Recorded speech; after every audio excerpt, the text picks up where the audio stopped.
I went to jail, and that time when I was in jail, I did not get bailed out as quickly as I did the first time. I don't miss looking like a fool, acting like a fool. I don't miss not having money. I don't miss being in jail. I don't miss all the bad stuff that comes with it. I don't miss feeling terrible.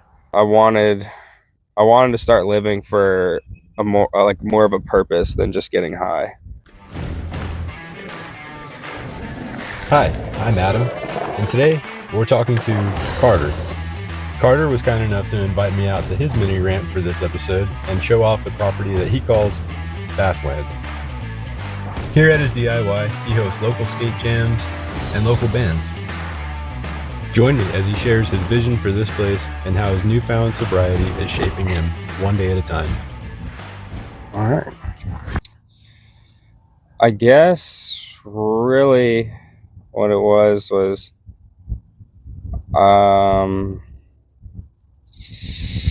I don't know. So I guess high school and stuff, I started drinking a little bit. I think 8th grade was like my first sip of alcohol. I was probably like 12, 11, something like that. But I started drinking freshman, but mainly sophomore year for me is when I started drinking a lot, like on the weekends and stuff. And there was a lot of times where like you're doing stupid things, like driving drunk and having a bunch of, or all underage with alcohol and weed, whatever else, all the stuff and all that, and we just had fun and got away with it, and luckily didn't hurt anyone. And then as I got older, I got a DUI. It was actually a Father's Day morning, and that was a bit of a wake-up call. That and what was funny about that one too is like I was driving the morning after drinking and started falling asleep behind the wheel, and that's why I got pulled over.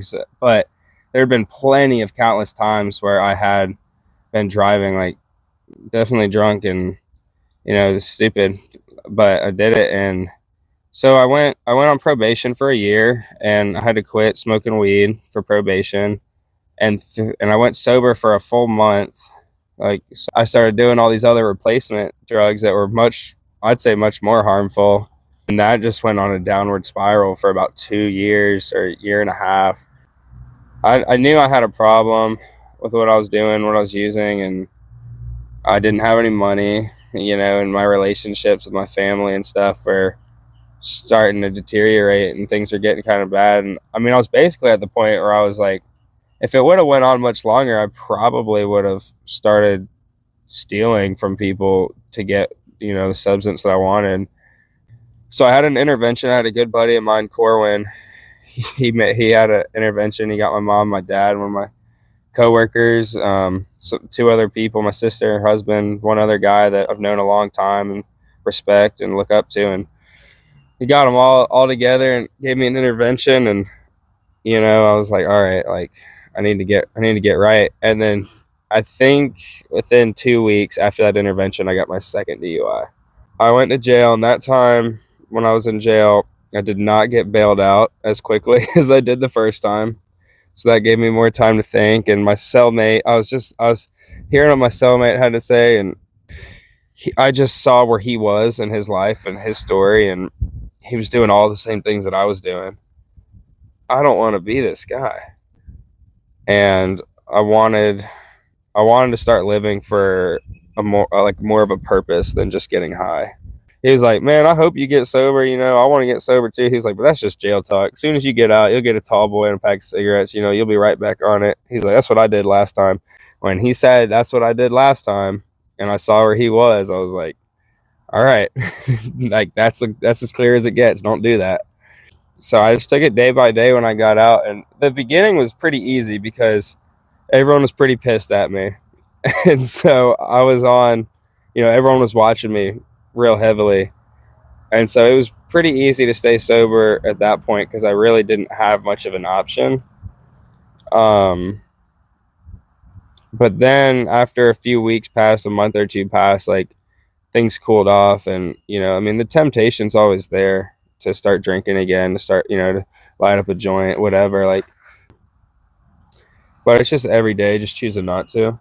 And that's as simple as it gets. And my life has definitely gotten better. It's been uh, almost 10 months of complete sobriety and like 6 months of no nicotine for me, and life has definitely gotten better.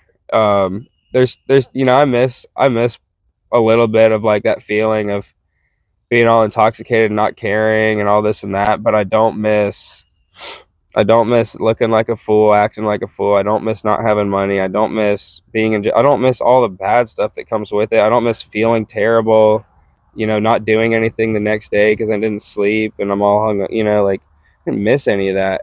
And so I remind myself of that when I'm thinking about, cracking a cold one. On the other side of it, I was raised in a Christian church and everything, and I didn't really go much once I got my license. But once I got out of jail, I started going back, and I gave my life to God now too. So that's helped me a lot. I went and got baptized, and so now I'm sober and I'm not cursing, and I'm no sex before marriage, like all those things too now. And I have a really good group of friends in the church, and people that are a lot older than me, people that are my age. um, just a great support group there, and skating has always been there for me, and I think skating has still helped a lot, because even though the sad reality of it is but most of the time you're at any skate event, like someone's going to be smoking weed or drinking, or whatever, and making it look very glorified and very nice in that moment, because it's just that's how our brains get wired. And so like that part gets a little difficult, but it's back to what I said earlier, just choosing not to and just focusing on the skating, like focus on the people you're with, and just kind of how to get better at your skating and how to bring people up around you and encourage them as well. And that makes me feel good too. And focusing on the skating for me, and just like trying something harder, trying something different, if it's something I've done, try to do it better. And that's been really cool. And then working out here, I mean, it was pretty slow progress in the beginning because I was spending so much time drinking, I mean, doing all these other things. But now that I've been sober, I've been working on the spot at least 1 to 3 times a week. So the progress has picked up a lot. Momentum's moving. Ramp, flat ramp. Smooth on this one. No lumps. Ramps. About 12 feet wide, 7 feet tall or something in here, all pool coping. So that's been really helping me stay sober too, is just working out here a bunch when I get off of work. Because if I'm not skating and I'm not working, I'm usually sitting at home either doom scrolling, feeling like a pile of turd, or I'm wanting to go to the bars and stuff, or whatever. And being in Athens doesn't help because I'm 10 minutes away from 80 bars in a college town, But when I'm out here, I get the nature, all the things. Very relaxing. And I get to focus on building something great that will hopefully bring a lot of people together and give a lot more people some enjoyment, including myself, So it's a huge motivator to get this bowl finished up. And then once that's finished, just don't stop. Like, what's next after that? Just keep building. Maybe one day turn this place into some type of skate Airbnb thing or something like that. I'm into dirt bikes too. We got a little course, maybe build a better dirt bike course, a little pit bike track out here, do the whole 9 yards. So just chase the adrenaline, not the drugs. That's what's helped me a lot. So jump higher, faster. I think it's really gnarly what you're doing out here. You're bringing kids together and bringing musicians out here to get exposed, and Yeah. y'all are selling art. Yeah. Corwin's making art out of old skateboard parts and pieces, and instead of throwing it in the landfill, there's all kind of good stuff going on. Yeah, absolutely. And I think it's important too, in a sense, because I didn't really love the no alcohol rule at first. I mean, my dad put that out here. It's his property. And I was like, I don't care if people drink out here. I can still not drink. But I kind of really love it now because it reminds people, especially, it shows the younger skaters that like every skate event you go to, it's not all going to have drinking and smoking, but it's also a refresher, I think, to older people too, like it's about the skating.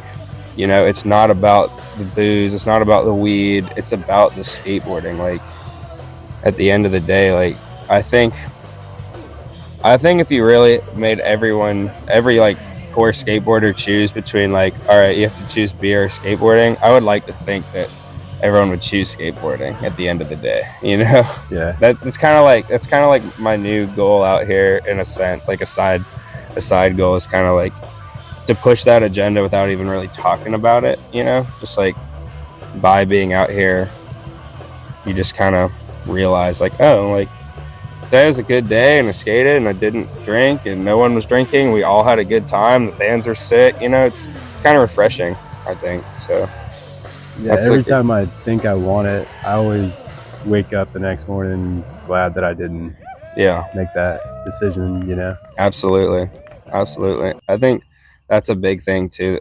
Like now that you bring that up, is like sometimes I do focus on like the amount of, just for me personally, just like regret and like I don't even know, I guess regret, shame, just like I think if I were to drink again, then I would just be like, oh, like, you know, now I got to start back from zero. I'm almost too prideful to start drinking because I'm like, I already built up all this time. You know what I mean?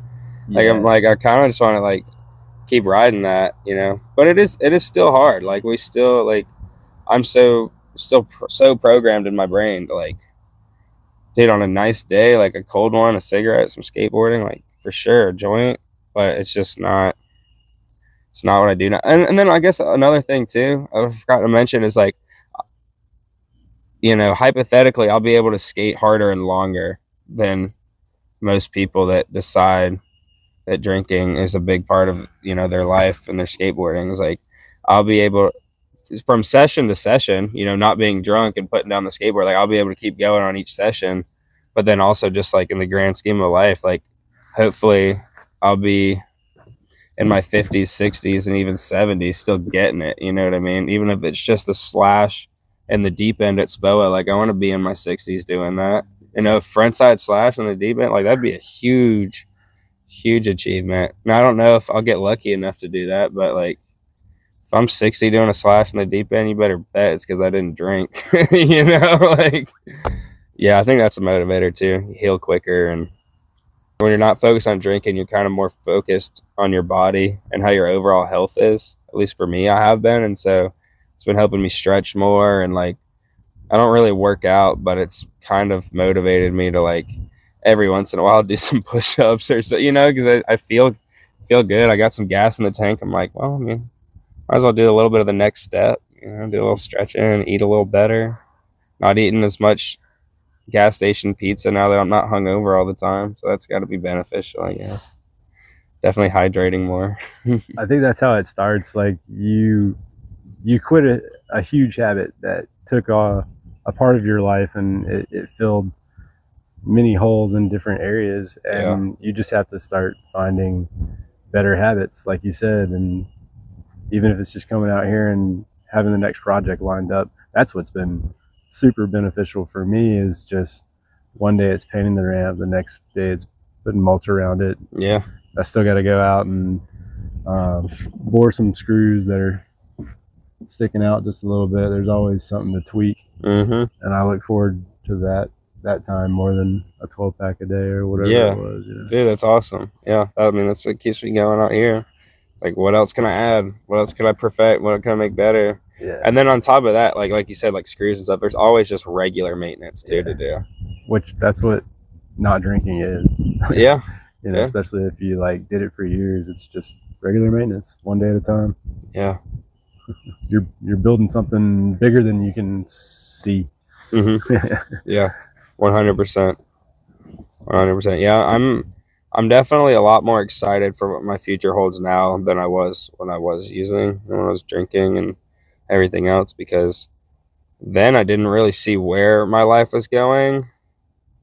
Or maybe I did and I tried to like not focus on it, but I didn't really care where it went. You know, I had an idea of where I wanted it to go, but I just started to not care, and that was the scariest thing looking back, like just not even caring. But now I'm like stoked. I'm like, dude, I'm gonna do something really cool, you know, whether it's this place or something else after, or like Now I'm so stoked.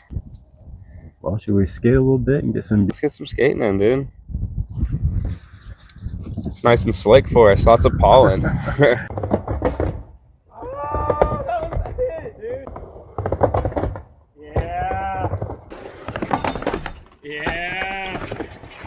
Nice, dude.